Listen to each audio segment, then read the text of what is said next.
more than 250 prisoners of war were exchanged between Ukraine and the Russian Federation was a welcome development. I commend the efforts of both parties and hope that they will build on these with further exchanges aiming at an all-for-all formula. And I thank the governments of Turkey and Saudi Arabia for their role in securing this agreement. In July, also with the support of the government of Turkey, a landmark deal was reached, enabling the resumption of food and fertilizer exports from 3 of Ukraine's Black Sea ports. More than 4.3 million metric tons of food have since been moved, bound for 29 countries across 3 continents. This includes 3 vessels chartered by the World Food Programme to transport desperately needed food supplies for the people of Afghanistan, the Horn of Africa, and Yemen. A 4th left Istanbul today, and the 5th is on the way.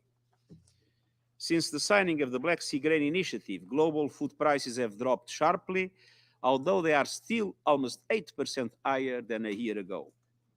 It is vital that these food shipments continue and increase so commodity markets further stabilize.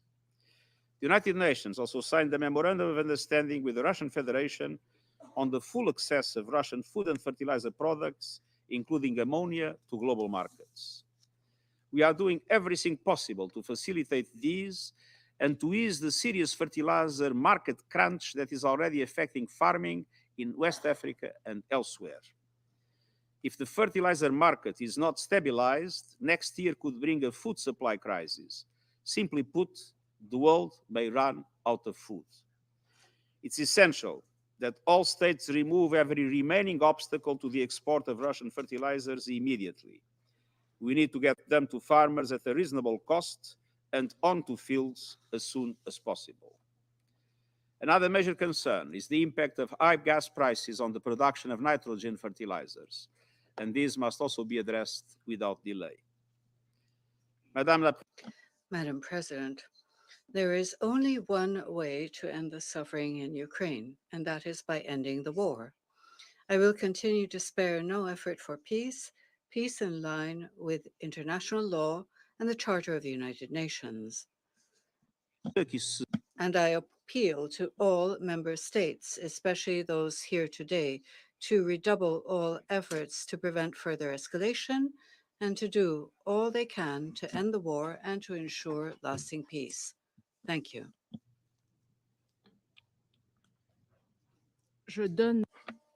I now give the floor to Mr. Karim Khan. Madam President, Excellencies, Mr. Secretary General, it's a great privilege to have the opportunity to say a few words to this august council. This is a moment where we must collectively demonstrate by action, not words, that the law has meaning. It is critical that the law is seen to be on the front line, protecting those most at need.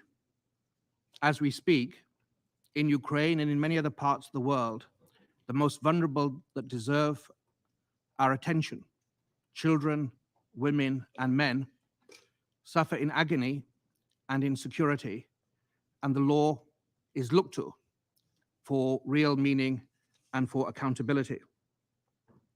But this potential that I'm convinced is latent in the law can only work by collective action. It requires determined focus by my office, by the court, but also by all of you. We must demonstrate in every location where violations are alleged and that the court has jurisdiction, that in any conflict there are responsibilities. Anybody who picks up a gun, anybody who fires a missile must realize that the law is alive and not in slumber, and that accountability is absolutely essential. That requires determined action. It requires us to renew our pledge from Nuremberg that there's no statute of limitation for war crimes and to march forward together.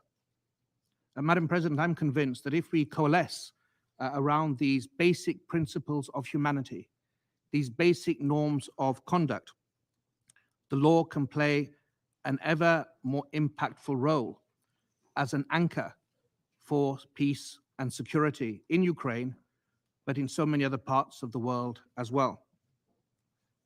Since the beginning of the recent developments in Ukraine in late February, I have sought to ensure that the response from my office meets the imperatives of action and focus. In the 5 days between the 25th of February and the 2nd of March, when I made my initial statement and then opened the investigation, we have moved with some purpose. And the fact that 43 state parties to the Rome Statute, 1/3 of the Assembly in total, referred the matter to the court, signifies not only the crisis and the concern that is expressed, but also, I believe, an understanding that the law has an important role to play. We're now at the stage of continuing forensic, objective, and impartial, sometimes very painstaking work to grapple with the